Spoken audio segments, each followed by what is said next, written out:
Welcome to School of PE podcast. I'm your host, Chris Miller, and I'm so glad that you could join me this week.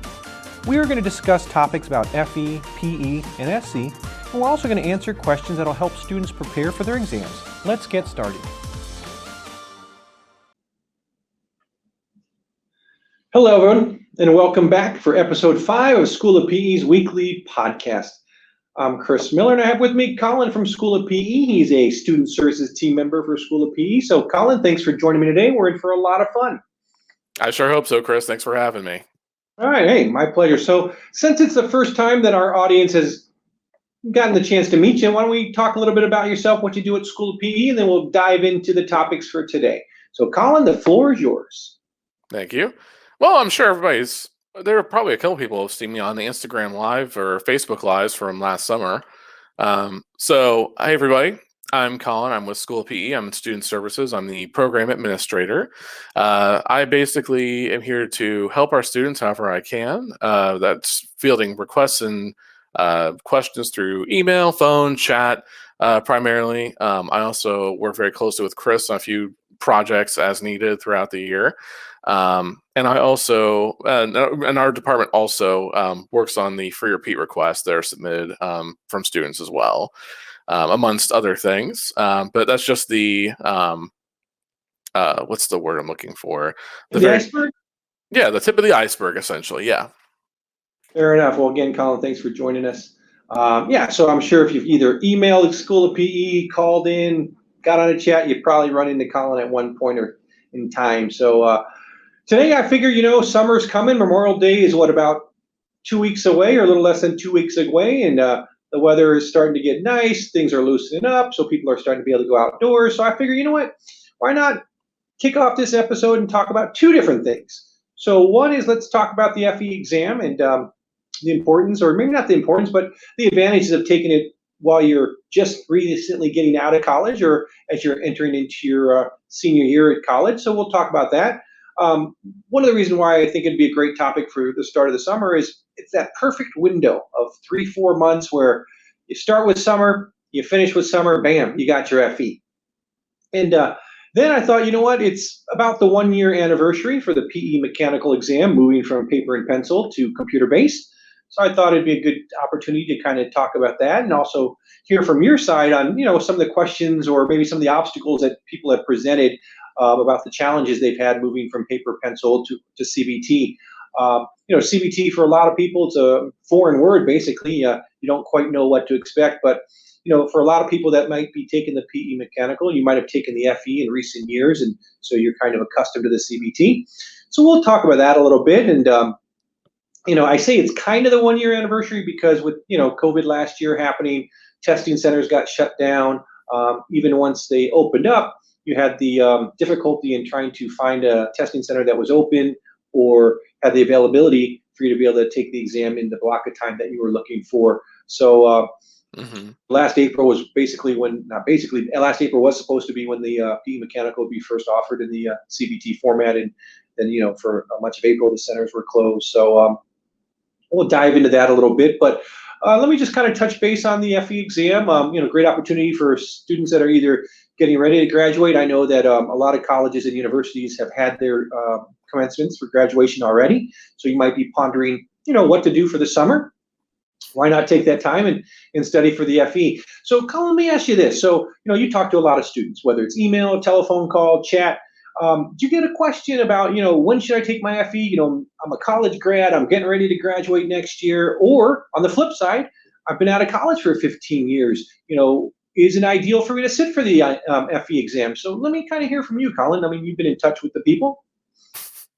Indeed. So that's a very good question. The short of it is there's no real right time to take your FE. Everybody goes at their own speeds, in terms of their career. But a lot of students who are in college, either in their senior year or are getting ready to graduate, those are the two most common types of students who will come and take our FE with us.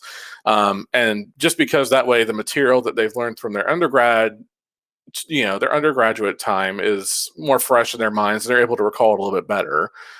So it's easier for them to prepare, or it's not as because of that, it's a little bit easier for them than as opposed to someone who's been out of school for 10 years and they haven't really had to pick up a book and study, and they've been working on their craft. And so they've been great with that hands-on experience and getting that real world, hands-on application, and they're able to learn that way. But they haven't really been in a classroom in a long time. And because of that, they haven't had a chance to have that traditional learning style. So, and with that, and that's part of what's great about our programming, as you know, is that, most of our students have been out of school for at least 10 years. So we're here to sort of pick them back up and bring them back into the classroom and say, hand them the book and say, okay, let's get back down to business. Let's go over the basics first, and let's go into the more complex things you need to know. So there's quite a lot of students that come to us from either realm in their career, of either from point A, where they're just about to graduate, they're about ready to enter the real world, about to pay their student loans, start making those payments. And also the people who have been out of school for 10, 15, 20, so many years, and they're just now getting into it, either because they're finally wanting to jump in and do this and focus on their professional development and get their licensing, or their work is dictating it, or whatever reason have you. Very good points, Colin. So, I just kind of touch on those briefly. So, I always tell people that, if you have the opportunity to take the FE exam, whether you're just graduating, entering into your senior year, it's a little bit advantageous in the sense that, as you had mentioned, the topics that are on the FE exam are topics that you've covered over the past 4 years of your life throughout college. So everything's still fresh in your mind, but also you're used to that mindset of, studying, preparing, spending the late nights. And so It's a lot easier to do that, and then having to transition back into that. The old saying, they say, once you learn how to ride a bike, you never forget, right? Mm-hmm. Well, I'll tell you a story. That's not, to me, that's not always true. I remember in early 2000s, I was in Tokyo, and I gotten on a bike. I have not been on a bicycle since, I'd probably say, the early 1990s. And when I first got on that bike, man, I couldn't keep my balance. I forgot how to pedal. So that adage doesn't really fall true for me, but definitely doesn't hold true for these subjects such as mathematics or thermodynamics, fluid mechanics, all those variety of different subjects. If you're not using them, you tend to forget them. And it's not that you forget them to where the point that you can't even recall them or you just lose it. What I mean is that it takes you a little bit of time to kind of shake those cobwebs off. And so for someone that's just, like I said, either entering their fourth year or their senior year of college, or they've just graduated, those topics are still in the forefront. And so you're not having to spend time shaking off the cobwebs. So you're able to spend more of that time preparing and studying on the material rather than trying to catch yourself up. For those that have been out of school a long time, you got to do a lot of shaking. You got to get those cobwebs loose, and then you're spending a little bit more time kind of relearning or reintroducing those topics to you. But two things you can look at. One, you can look at, hey, college people, they got the great mindset because they're in it every day. They're used to the studying and preparing. But also, on the flip side, you have people that have been in the workforce for, say, 10, 15 years. They got great work ethic. So they know what it takes to put into something to get to where they need to be. So I tend to agree with you, Colin, that, whether you're on the one side of the spectrum where you're just either a senior and you're just now eligible to sit for the FE, or if you're a recent grad, and then you have those that are on the other side, I think both are doable. I mean, neither one is like, hey, you cannot do it. I mean, I'm sure you get questions all the time from people that say, hey, I've been out of class or I've been out of college for 15 years. Can I take the FE? Do you think I can do it? What do you tell them, Colin? Well, like you mentioned, Chris, that's actually a very good analogy you brought up there with the bicycle. So it's actually kind of ironic how people who are at either point, there's a lot of similarities there. Whether you're shaking off the cobwebs or you're just, still in the school side of it, they each have what maybe the other one's kind of, I don't want to say missing or lacking, but there's a puzzle piece there that could be filled in. Like with the younger crowd, they don't have that practical hands-on experience. Whereas the older group, they have lost touch with that. They may have lost touch with that initiative to study and prepare, and some of those test-taking tips they maybe used to get by during those formative years. And so it's really quite interesting to see how those two kind of come together and how many similarities there are. So typically when someone comes to me and they say, Colin, I've it's been a long time since I've been out of the class. I had a gentleman the other day tell me that, he's been out of school for 25 years and he's just now getting into his FE.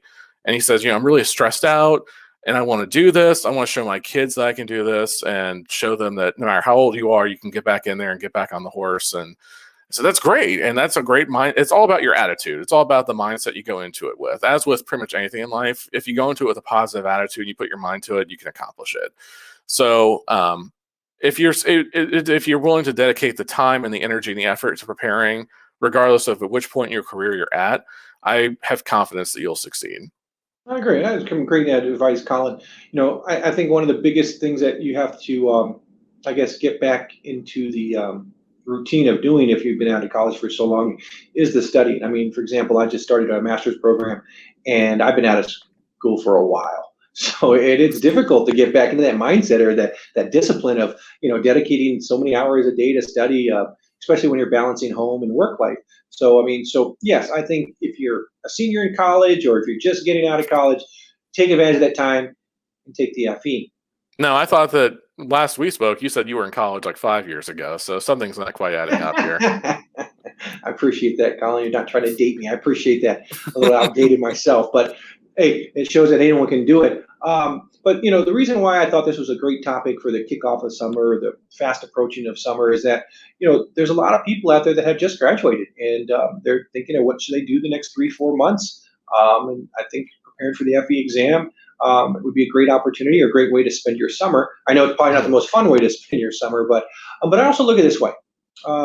Let's say you're just graduated college and you're out there looking for a job. You're submitting your resumes, distributing your resumes, and you can add the FE to your resume.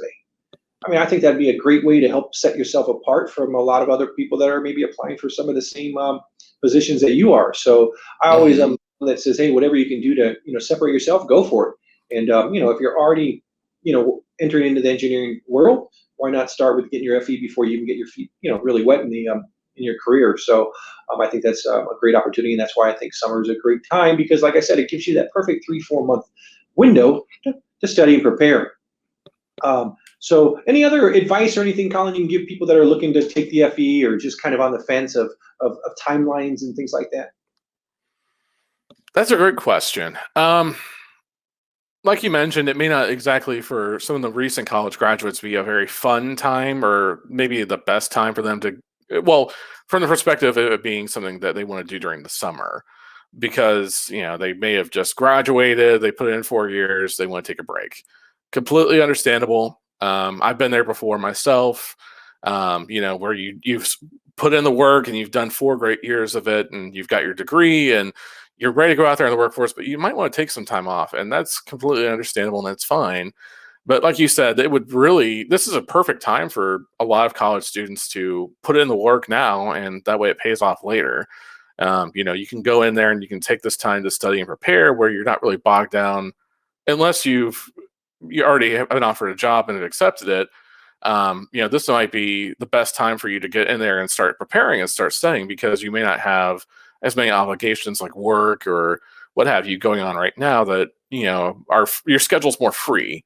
And so you can use that to sort of to get in there and start preparing and studying for and getting ready for your licensing. And you can start taking the steps right now to get that PE under your name.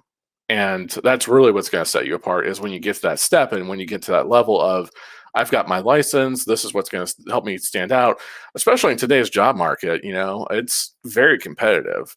And especially with engineers, it's a very competitive marketplace. And especially with recent graduates who are just now getting out there into the workforce and they don't really know where to begin or where to get their footing. Getting your license getting your FE would be the perfect first step to that, especially if, recruiters are looking at hundreds of thousands of applications a day for a job they have opening and they're trying to fill. They're not going to read the whole thing. As you probably know, like when you open up a position, you're reviewing resumes and applications. Especially when it's a high volume one, you're looking at, very specific things. And that's something that could really help you stand out is having that right next to your name, because that way it shows whoever's looking at your resume and your application, this person's distinguished. This person is putting in the work. This person is dedicated to their career. This person is someone who is wanting to stand out in their field. And that's the key thing. That's the important thing. And that's what's so great about this time of year and why it's so critical. And that's something that I would definitely encourage a lot of recent graduates to do, or even those who are getting ready, who are in that limbo stage between junior and senior year. Because going into your senior year with that would be a huge win for you. Because then, if you're 2 years into your FE by the time you graduate, and depending upon what state you're in, how many years of work experience you need, you could be well on your way to getting your PE, and you could have that early too. So if you're a recent college graduate, I definitely think this is the right time to stand out and to, put in the work and prepare. And I definitely also think that if you're someone who is out of school for a while, if you have the flexibility to, I would certainly recommend taking this time to prepare for your FE as well, or your PE if you already have your FE. So summer is always a great time to sit down and read and plan out the rest of your career, and to put in the work towards getting, working on professional development. Because, there's, even though it's gorgeous outside, it's also a perfect time to spend some time indoors with some air conditioning and enjoying a cool beverage as you read through a book and prepare for a certification. Said perfectly, Colin. So basically, what we're trying to get at is there's no time like the present. So Right. take advantage of that summertime and put in the work. But now we've kind of had our fun with FE. We've kind of been able to, talk about two sides of the spectrum as far as when it comes to taking the FE. But now let's kind of transition into the CBT exams, such as, we mentioned at the top of this podcast that we were going to dive into PE mechanical because it's the 1 year anniversary of it, moving from paper pencil to the computer based. As you may know, over the past few years, exams are starting to move to CBT, right, from paper pencil. Right. When PE chemical, and then I believe when PE environmental, and then PE mechanical, and then some of these other smaller exams have moved their way to CBT. So, the transition is happening, and eventually it'll happen to all the exams. We know the biggest one coming here is the PE Civil. This is coming up on the last paper pencil this October. So I get a lot of questions from students or potential students or just engineers in general that ask me questions about the CBT, what can I expect coming to it? So, I just kind of wanted to focus on not just the PE mechanical, but, like I said, it's a 1 year anniversary. So just if you could group all these CBTs together, there's some commonalities or common denominators that everyone has to deal with no matter which exam they're taking. They could be PE chemical, could be mechanical, could be environmental, but there are some common denominators that everyone wants to be aware of. That way you can best prepare for, how you want to game plan for the actual game day when you take the exam. A couple of ones that I can think of is, one of the questions I get all the time, and I'm sure you do, Colin, too, is what can I take into the exam? It used to be, or at least it still is for the open book, is that you can take in anything you wanted as far as binded books, things like that. I remember stories of people taking in entire suitcases into the exam room. But now that luxury, or I don't know if you want to call it a luxury, but that is now gone. So I always tell people, become familiar with the NCS reference handbook. So whenever an exam moves CBT, they release a NCS reference handbook, and that is basically your game day, or in using football terms, it's your game book, right? Your playbook.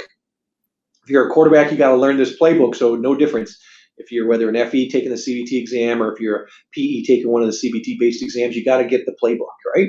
You got to become familiar with it because again, it's your only reference. So one of the reasons why I always tell people to become familiar with it is it's a time test, right? All these exams, there's a time limit. You're basically a race against the clock. So if you're spending a majority of your time going through the handbook, trying to find things, you're wasting valuable time. So if you become familiar with the handbook before the exam, you can kind of go through it a lot faster, so you're not spending a lot of time digging through the reference handbook looking for what you need. So from your perspective, or from the calls that you get or chats, what are some of the more common questions that you get when it comes to an exam that's currently CBT or just recently changed CBT, and maybe the first group is getting ready to take the exam? And the reason why, again, I picked mechanical not just for the 1 year, but it's one of the biggest, most recent exams. I know Power just recently went too, but prior to April of last year, I'm sure a lot of people in January of 2020 before COVID was, the big pandemic it is, a lot of people were preparing to take the exam in April. So, as people were transitioning to that paper pencil, to that CBT, what kind of questions were you getting? If you can kind of think back a year ago or a little about maybe 14 months ago, what kind of questions were Or you recently, facing? yeah. I mean, we're still facing them because, again, not a lot of people were able to take the exams when it first transitioned to CBT because, again, a lot of the exam centers were closed, and then when they did open, they had social distancing. You had backlogs of blocking times, so you didn't have that big rush of people, at least for mechanical, as we probably expected. So kind of talk us through the experiences that you went through. And again, I point out PE mechanical, but it doesn't have to be.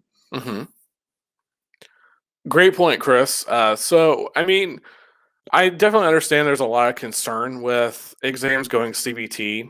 One of them, as you mentioned, is the fact that there's that sort of the two-handed sword there, right? Of, well, I can't bring in any materials, so what I'm comfortable bringing in, the stuff that I've been using to prepare for this exam, I can't bring it in with me anymore. I can't have it there with me. But at the same time, it takes away that stress of this is the only thing I should really be focusing on. This is what I should really be looking at is this NCES handbook. And one other thing I'll tell students is that if there are any standards or codes that are applicable to the syllabus of the exam they're taking, is that NCES will usually give them a copy of that to use during the exam as well, a digital copy. So that learning how to navigate that handbook is one of the key things I always tell someone whenever they're worried about an exam going CBT.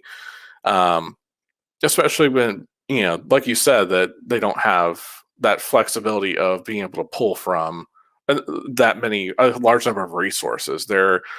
What they can use to look at is a little bit more finite than it was before. And so, with exams going CBT and with some of the changes that are occurring, there are several main questions we get asked a lot in student services by prospective and even returning students as well. Is that one of them is, well, how often is this exam going to be? It's usually going to be, unless it's sometimes specified, like for example, the ECC or control or what have you, those exams are primarily offered once a year. Whereas with the P mechanical, what's beautiful about it is that it's offered year round. So there's a lot more flexibility in giving students that time to prepare. And, just like with the FE, they have the ability to figure out and plan out their studying, saying, okay, I'm going to take 4, 5, 6 months, a year to plan out. Then I'm going to schedule my exam. So there's a lot more flexibility in that respect in terms of, you have more time to plan out to your comfort level what's going to happen and where you're going to be and trying to think ahead. So right. As opposed to I have to do April or October, there's very little flexibility in that. So that's one good thing I always tell people when they're worried about CBT transitioning is that you can go whenever you're ready. You can come as Kurt Cobain said, you can come as you are. Good point, Collin. And so, that's one of the big things I always let people know. And, and especially another question is this exam going to be easier or is it going to be harder than the pencil and paper? 90% of the time, the standards and the topics that they have on the exam syllabus don't change. Like, for example, for PE Civil, since you mentioned it, so far, as of this podcast, as of this recording, NCS is not going to change the standards. So those are going to remain the same. So the meat and the bones are going to remain the same. But the codes and the standards might be different. So you may have the same meat and bones, but the garnish or the spices may be a little bit different. I'm thinking you're meaning the syllabus is not changing, right? Yes, that's it. Thank you. Yes, that's what I was referring to. No, a good point. I mean, you don't know, right? And so, I don't want to outdate myself again, but I might as well. So I remember back in my days of college, sometimes you'd have an open book exam, you'd have a closed book exam. Mm-hmm. And I often found that the open book exam was actually more difficult, not in terms that the questions were harder. It's because you're spending so much time trying to find the answer to every single question. I found that, if you're forced to, sometimes I'd have a professor that'd say, all right, you're allowed one sheet of paper to bring into the exam with you. And I remember it was a sociology. Filling out every single piece of that paper with wording. Yeah. I had a sociology 240 class. It was marriage and family, and the professor said you can bring in one sheet of paper. I said okay. I got a poster board. I walk into the classroom with a poster board. Everyone else has this 8x11 piece of paper crammed with everything. They barely read what they put on there. But I knew that, hey, I want to just put enough information on this sheet of paper that I'll have time to manage through and get through. So as I'm going through, everything, and I'm able to write it a pretty good size because that's a lot bigger than an 8x11. So and these are the days of the Scantrons. And so I take the exam. I finished the exam, pretty confident I did well. Yeah, a lot of the questions, the answers I was able to find on my sheet of paper. But I remember going and getting a stapler off the professor's desk, and I'm stapling a Scantron, which is like this, to a big old poster board. The professor goes, "Wait a second." She goes, "You can only," I said, "one sheet of paper." I said, "Yes, but you didn't specify the size of the paper." So I was able to do that. But I guess the point is that, open book, closed book, whether it's the same level of difficulty of the questions, it's all about managing your time. And also, I think sometimes when you have access to so many different resources, you're trying to be perfect. You want to Mhm. make sure, especially since you want to know that, okay, I got these many questions right for sure that I know. That way you're like pretty confident that you passed the exam. But I think when you're trying to get the correct answer to everything, you spend so much time digging through these resources or these references, and then what happens is when you get to the last 10, 15 questions of the exam, you find out that you're running out of time. And then you're like, wow, these questions are really easy, but you ran out of time. So if you would have had enough time, you would have nailed those last 20 questions or so because you knew the answer, but you Mhm. couldn't the exam. So, I mean, whether it's easier questions, more difficult questions, same level of questions, I think you kind of psych yourself out when it's an open book. Um, that's just my story. So again, outdating everybody with open books is Scantrons. I don't even know if they use Scantrons anymore. So They did when I was in college, at least. all right, then I'm not that old apparently. So, but hey, today, we had some fun with the FE. We talked about some of the CBTs. We gave a happy anniversary to the PE mechanical. We had Collin from Student Services here, so it was a good time. So, Collin, I appreciate you coming out here today and spending some time with me to do this podcast for episode 5. Mhm. Many more to come. So, I hope to have you back here. To talk about something else. Maybe we can have some fun with some other topic. But it's always nice to talk to somebody that's talking to the students every single day. You're in touch with the audience that's basically watching these podcasts. So, Collin, thank you so much for coming. I hope you have a safe and happy Memorial Day holiday coming up. And since we told all these people to study for the FE, I hope you be doing some studying yourself over the summer. So, Collin, have a great day. And for everyone else, till the next time, enjoy your week and have a safe and happy Memorial Day coming up. Take care, folks.